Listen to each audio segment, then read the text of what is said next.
Assalamualaikum warahmatullahi wabarakatuh. Yang saya hormati kepada Bapak Dr. Andesyon Rizal MSI selaku dosen pembimbing 1. Yang saya hormati kepada Bapak Albert Maidiantoro SPD MPD selaku dosen pembimbing 2. Yang saya hormati kepada Bapak Dr. Andes Ikomang Winata MSI selaku dosen pembahas serta mahasiswa pembahas dan teman-teman yang saya banggakan. Izin memperkenalkan diri, nama saya Reda Aulia dari mahasiswa Pendidikan Ekonomi 2017. Izinkan saya menseminarkan proposal penelitian dengan judul Pengaruh Minat Belajar dan Persepsi Siswa tentang Kompetensi Guru terhadap Hasil Belajar Siswa kelas 11 pada mata pelajaran ekonomi di SMA Negeri 13 Bandar Lampung tahun ajaran 2020-2021. Baik, yang pertama yaitu bab pendahuluan, di mana saya akan menjelaskan latar belakang. Menurut Undang-Undang Nomor 20 Tahun 2003, pendidikan merupakan usaha sadar dan terencana untuk mewujudkan suasana belajar dan proses pembelajaran agar siswa secara aktif mengembangkan potensi dirinya, masyarakat, bangsa, dan negara. Berdasarkan penelitian pendahuluan yang dilaksanakan, hasil belajar yang dicapai siswa pada umumnya belum menunjukkan hasil belajar yang optimal, khususnya pada bidang studi ekonomi. Terlihat pada hasil penilaian tengah semester dengan presentasi 68,32%, siswa kelas 11 IPS mendapatkan nilai kurang dari 70 atau tidak mencapai nilai KKM. Permasalahan dalam pembelajaran yang mempengaruhi hasil belajar siswa datang dari faktor internal dan eksternal, seperti minat belajar dan kompetensi guru. Maka dalam hal ini penelitian dilakukan untuk mengetahui pengaruh minat belajar dan persepsi siswa tentang kompetensi guru terhadap hasil belajar siswa kelas 11 pada mata pelajaran ekonomi di SMA Negeri 13 Bandar Lampung tahun ajaran 2020-2021. Baik, di slide selanjutnya ada identifikasi masalah. Di mana identifikasi masalah ini ada 5. Yang pertama, rendahnya minat belajar siswa kelas 11 SMA Negeri 13 Bandar Lampung terhadap mata pelajaran ekonomi tahun pelajaran 2020-2021. Yang kedua, sebagian besar hasil belajar siswa kelas 11 SMA Negeri 13 Bandar Lampung pada pelajaran ekonomi belum tuntas pada tahun ajaran 2020-2021. Yang ketiga, ada sikap siswa kelas 11 SMA Negeri 13 Bandar Lampung yang tidak antusias untuk mengikuti pembelajaran ekonomi pada tahun pelajaran 2020-2021. Yang keempat, ada persepsi siswa kelas 11 SMA Negeri 13 Bandar Lampung yang menganggap bahwa mata pelajaran ekonomi adalah mata pelajaran yang sulit pada tahun ajaran 2020-2021. Yang kelima, masih ada siswa kelas 11 SMA Negeri 13 Bandar Lampung yang belum memiliki motivasi belajar sehingga hasil belajar yang didapat belum maksimal. Baik, selanjutnya ada slide rumusan masalah dan tujuan penelitian.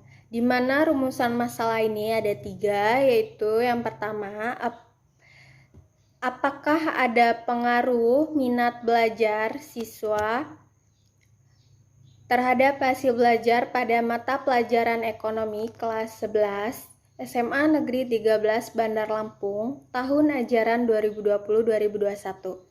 Yang kedua, apakah ada pengaruh persepsi siswa tentang kompetensi guru terhadap hasil belajar pada mata pelajaran ekonomi siswa kelas 11 SMA Negeri 13 Bandar Lampung tahun ajaran 2020-2021. Yang ketiga, apakah ada pengaruh minat belajar dan persepsi siswa tentang kompetensi guru secara simultan terhadap hasil belajar siswa pada mata pelajaran ekonomi 2020 kelas 11 SMA Negeri 13 Bandar Lampung tahun ajaran 2020-2021. Dan selanjutnya kita bahas tujuan penelitian, yang dimana tujuan penelitian ada 3, yaitu yang pertama untuk mengetahui pengaruh minat belajar siswa terhadap hasil belajar pada mata pelajaran ekonomi kelas 11 SMA Negeri 13 Bandar Lampung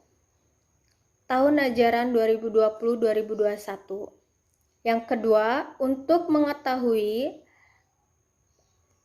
pengaruh persepsi siswa tentang kompetensi guru terhadap hasil belajar siswa pada mata pelajaran ekonomi siswa kelas 11 SMA Negeri 13 Bandar Lampung tahun ajaran 2020-2021.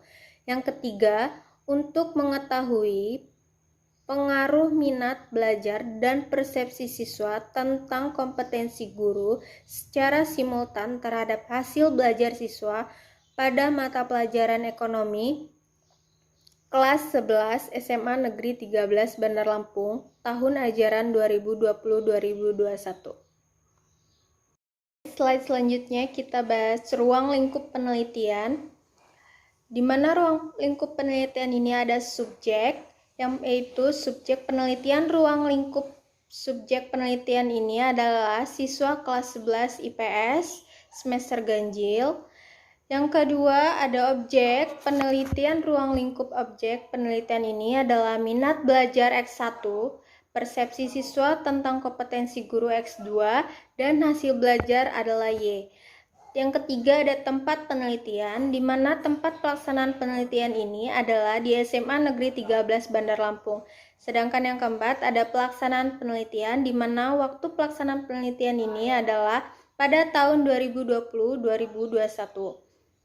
Yang kelima ada ilmu. Penelitian ruang lingkup ilmu dalam penelitian ini adalah ilmu pendidikan, khususnya di bidang ekonomi. Selanjutnya ada slide tinjauan pustaka.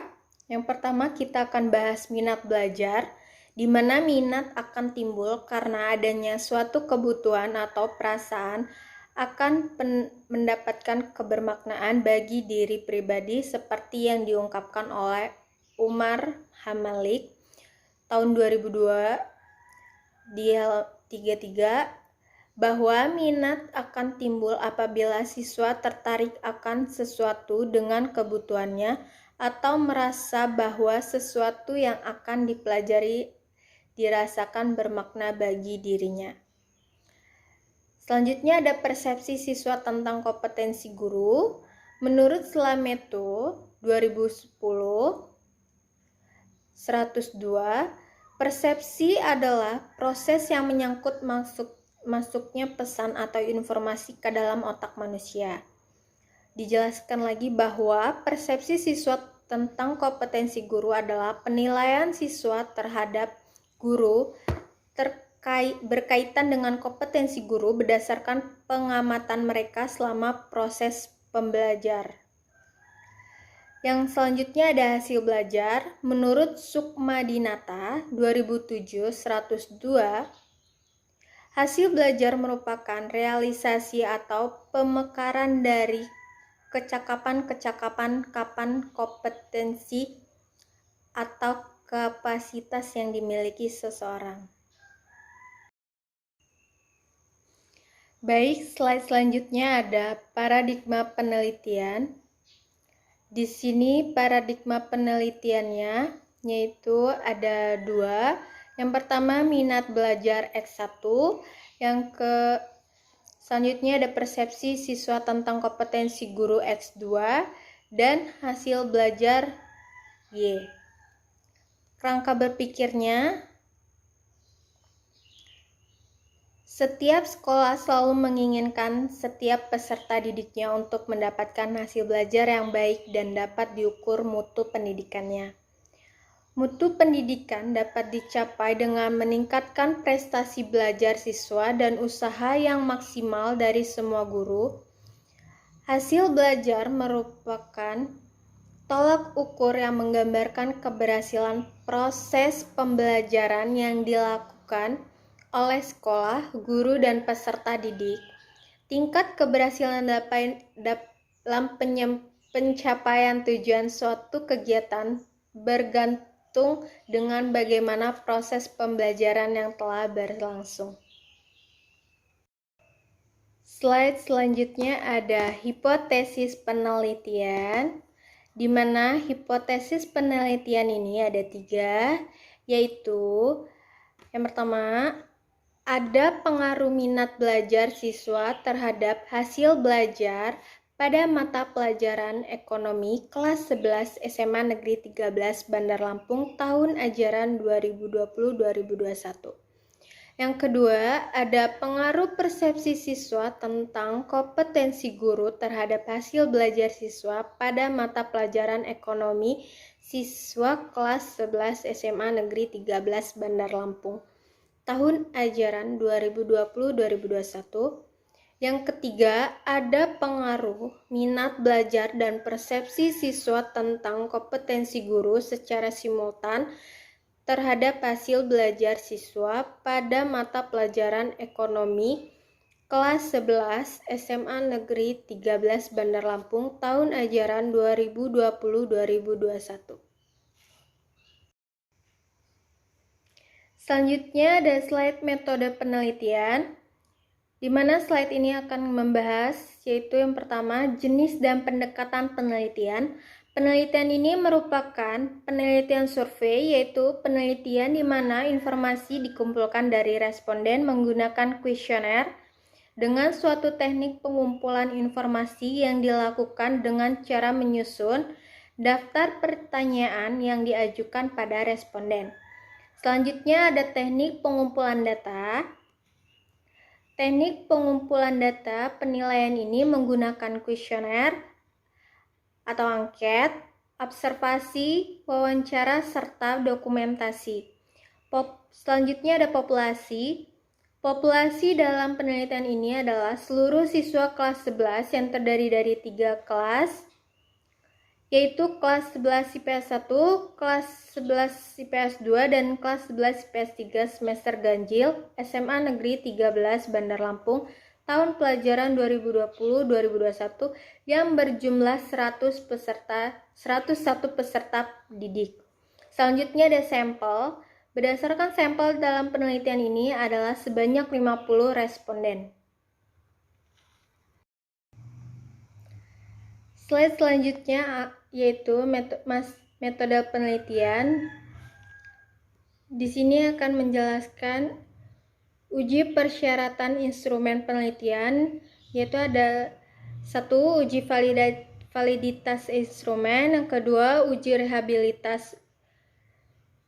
Selanjutnya ada uji persyaratan analisis, yaitu pertama uji normalitas, uji homogenitas, uji persyaratan selanjutnya ada uji persyaratan regresi linear ganda atau uji asumsi klasik. Ada 4, yaitu uji kelinearan regresi, yang kedua uji multikolinearitas, yang ketiga uji autokorelasi, yang keempat uji heteroskedas.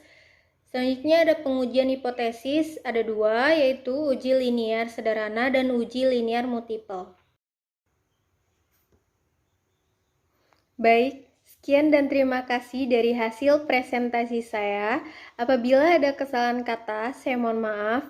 Dan kepada Allah saya mohon ampun. Saya akhiri. Wassalamualaikum warahmatullahi wabarakatuh.